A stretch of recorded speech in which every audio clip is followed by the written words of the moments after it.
Good morning. Business economics में हम demand की बात कर रहे थे। लास्ट हमने exceptions to the law of demand यानी कि मांग के नियम के अपवाद के बारे में डिस्कस किया था। आज का हमारा टॉपिक है expansion and contraction of demand यानी कि मांग का विस्तार और संकुचन। So the demand schedule, demand curve and the law of demand all shows that when the price of commodity falls, its quantity demanded increases, other thing being equal. When as a result of decrease in price, the quantity demanded increase. In economics, we can say that there is an expansion of demand, and when as a result of increase in price, the quantity demanded decreases, we can say that there is a contraction of demand. कहने का मतलब है मांग तालिका, मांग वक्र और मांग का नियम सब यही बताते हैं कि भाई और अन्य बातें समान रहें तो किसी वस्तु का जो मूल्य गिरने पर क्या है, उसकी मांग बढ़ती है। जब मूल्यों में गिरावट के परिणाम स्वरूप मांग की मात्रा बढ़ती है तो हम अर्थशास्त्र की भाषा में कहते हैं कि मांग का क्या विस्तार हुआ है। और जब मूल्य में वृद्धि के परिणाम स्वरूप मांग की मात्रा घटती है तो हम कह सकते हैं कि मांग में संकुचन हुआ है। ठीक है, एग्जाम्पल लें तो suppose the price of Apple at any time is rupees 100 per kilogram and a consumer buy 1 kilogram at that price. ठीक है, now if other thing such as income, price of other good and taste of the consumer remains same but the price of apple falls to 80 per kilogram and the consumer now buy 2 kilogram of the apples, we can say that there is a change in quantity demanded or there is an expansion of a demand. On the contrary, if the price of apples rises to 150 kilogram, then the consumer buys only half a kilogram and we can say that there is a contraction of demand. यहाँ पे कहने का मतलब है, अगर उदाहरण की बात की जाए तो किसी समय पर अगर सेब का मूल्य कितना 100 रुपये प्रति किलोग्राम है ना, और एक उपभोक्ता इसी मूल्य पर 1 किलो सेब खरीदता है। अब यदि अन्य बातें समान रहें जैसे कि भाई आय हो गई, अन्य वस्तुओं के मूल्य हो गए या फिर उपभोक्ता की रुचि मतलब इनमें ना बदले, लेकिन सेब का जो मूल्य है वो 80 रुपये हो जाए, 80 रुपीज़ हो जाए, 80 रुपीज़ 80 रुपये किलो है ना, इतने तक घट जाए तो क्या करेंगे उपभोक्ता कंज्यूमर क्या है, इसे 2 किलो सेब खरीदेगा। और यहाँ पर हम कह सकते हैं कि भाई मांग में परिवर्तन हुआ है या फिर मांग में विस्तार हुआ है। ठीक है, प्राइस या मूल्य घटने से उसने एक की जगह 2 किलो सेब खरीदे। और इसकी विपरीत हम बात करें, यदि सेब का मूल्य बढ़कर 150 रुपये किलो हो जाता है तो उपभोक्ता केवल आधा किलो सेब ही खरीदेगा और हम यहाँ कह सकते हैं कि मांग का संकुचन हुआ।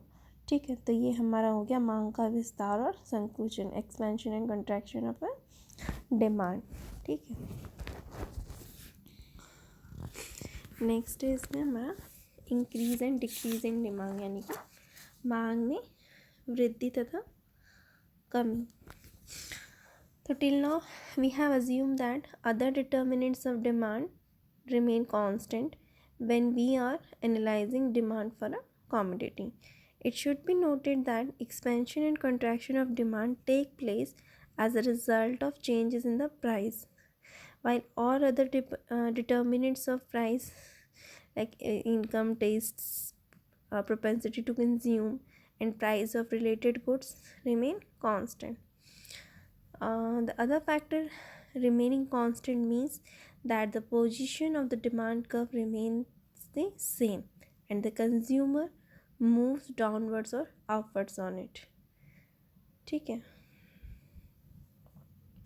कहने का मतलब है अभी तक हमने यही मान्यता ली कि भाई अन्य निर्धारक तत्व जो है डिटर्मिनेंट्स हैं वो क्या है, सतत बने रहते हैं जब हम किसी वस्तु के लिए मांग की समीक्षा कर रहे होते हैं। और ये उल्लेखनीय है कि भाई मांग में वृद्धि और कमी मूल्य में परिवर्तनों के फलस्वरूप है ना अंजाम पाती है, जबकि मूल्य के अन्य सभी निर्धारक तत्व जैसे कि आय, रुचि, उपभोग करने की जो है प्रोपेंसिटी जो कंज्यूम है, ठीक है, और जो अस्पद वस्तु हैं, ठीक है, उनके मूल्य में है ना वो सब क्या सतत बन रहते हैं, मतलब चेंज नहीं होता, बदलाव नहीं होता, एज इट इज़ होते हैं। और ये अन्य सभी शेष जो घटक हैं वो सतत बने रहते हैं। तो इससे क्या है, मांग वक्र की स्थिति तो एज इट इज़ रहती है, यथावत रहती है ना, और उपभोक्ता इस पर नीचे या ऊपर गतिशील होते हैं, ठीक है। तो क्या होता है कि यदि इसमें कोई उपभोक्ता की रुचि या प्राथमिकताओं, आय या फिर मद वस्तुओं के मूल्य या अन्य घटकों में कोई परिवर्तन होता है तो जिन पर मांग निर्भर करती है, ठीक है। तो ये हमारा increase and decrease in demand. तो इसमें एक होता है rightward shift in the demand कर और एक होता है leftward shift in the demand कर। अगर राइटवर्ड यानी कि मांग वक्र में दाईं ओर परिवर्तन और या फिर मांग वक्र में बाईं ओर परिवर्तन। अगर rightward shift in the demand curve की बात करें तो when more is demanded at each price and this rightward shift in the demand curve can be caused by a rise in income, a rise in the price of substitute, a fall in the price of complement, a change in taste in favor of this commodity, an increase in population and redistribution of income to a group who favor this commodity. और leftward shift in the demand curve की बात करें तो this is leftward shift in the demand curve can be caused by fall in income, fall in price of substitute, a rise in the price of complement, a change in taste against this commodity, a decrease in population, and a redistribution of income away from groups who favor this commodity. यानी मांग वक्र में दाईं ओर परिवर्तन कब होता है, जब हम कीमत पर अधिक मांग होती है, ठीक है। आय में वृद्धि, स्थापन वस्तु के मूल्य में वृद्धि, पूरक माल के मूल्यों में कमी, उस वस्तु के प्रति पक्षपूर्ण रुचि में बदलाव, जनसंख्या में वृद्धि या फिर उन लोगों की आय का पुनः वितरण जो इस वस्तु का पक्ष लेते हैं, इसके कारण हो सकते हैं। और मांग वक्र में बाईं ओर परिवर्तन, ऐसी स्थिति में क्या है, प्रत्येक मूल्य पर वस्तु की कमी, प्रत्येक जो मूल्य पर वस्तु की कम मात्रा मांगी जाती, जैसे आय में गिरावट, स्थापन के मूल्य में कमी, पूरक वस्तु के मूल्य में वृद्धि, इस वस्तु के प्रति लोगों के रुझान में परिवर्तन या फिर जनसंख्या में कमी आना या फिर इस वस्तु का पक्ष लेने वाले जो अहितकर आय वितरण के कारण हो सकता है, ठीक है। फिर है हमारा movement along the demand curve versus shift of demand curve, यानी मांग वक्र के साथ गतिशील या फिर मांग वक्र में परिवर्तन, ठीक है। Movement along the demand curve versus shift of demand curve. So it is important for the business decision maker to understand the distinction between the movement along a demand curve and shift of the whole demand curve, ठीक है। ये किसी business decision maker के लिए ये बहुत ही ज़रूरी है कि वो इन दोनों के बीच में डिस्टिंग्विश कर सकें, यानी कि मांग वक्र की गतिशीलन हो या फिर मांग वक्र की परिवर्तन होने में, ठीक है। तो movement along the demand curve की बात करें तो it indicates change in the quantity demanded because of price changes, other factor remaining constant. A shift of the demand curve indicates that there is a change in demand at each possible price because one one or more other factors such as income, stays, or other price of some other goods have changed. यानी कि मांग वक्र के साथ गतिशील मांगी गई मात्रा में परिवर्तनों को व्यक्त करता है जो अन्य घटकों के स्थिर रहने पर मूल्य परिवर्तनों के कारण होता है। मांग वक्र में परिवर्तन बताता है कि हर संभव मूल्य पर मांग में परिवर्तन होता है और ऐसा एक या अधिक दूसरे कारणों से हो सकता है, जैसे आय, रुचि या फिर अन्य वस्तुओं के मूल्यों में परिवर्तन। ठीक है। When an economist speaks of an increase or decrease in demand, he refers to a shift of a whole curve because one or more of the factors which were assumed to remain constant earlier have changed. When the economists speak of change in quantity demanded, he means movement along the same curve, that is expansion or contraction of demand, which has happened due to fall or rise in the price of commodity.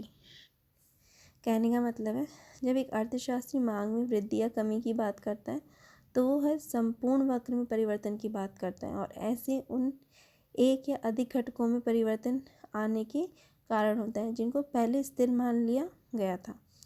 जब अर्थशास्त्री मांग की मात्रा में परिवर्तन की बात कहता है तो उसी वक्र पर गतिशीलन की बात करता है जो किसी वस्तु के मूल्य में गिरावट या वृद्धि के कारण हुआ है।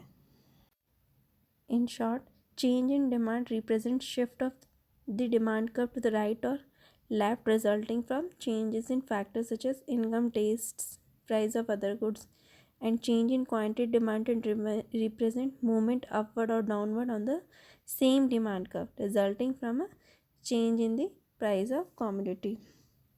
संक्षेप में बात करें तो मांग में परिवर्तन दाईं या बाईं ओर मांग वक्र में परिवर्तन को व्यक्त करता है जो अन्य घटकों में परिवर्तन के कारण हुआ है, जैसे आय, रुचि, अन्य वस्तु के मूल्य एक्सेट्रा। मांग की मात्रा में परिवर्तन, तो मांग की मात्रा में परिवर्तन से उसी मांग वक्र पर ऊपर नीचे गतिशीलन का बोध होता है जो किसी वस्तु के मूल्य में परिवर्तन से उत्पन्न होता है। तो ये हमारे हो गए expansion and contraction of demand, increase and decrease in demand, movement along the demand curve versus shift of the demand curve.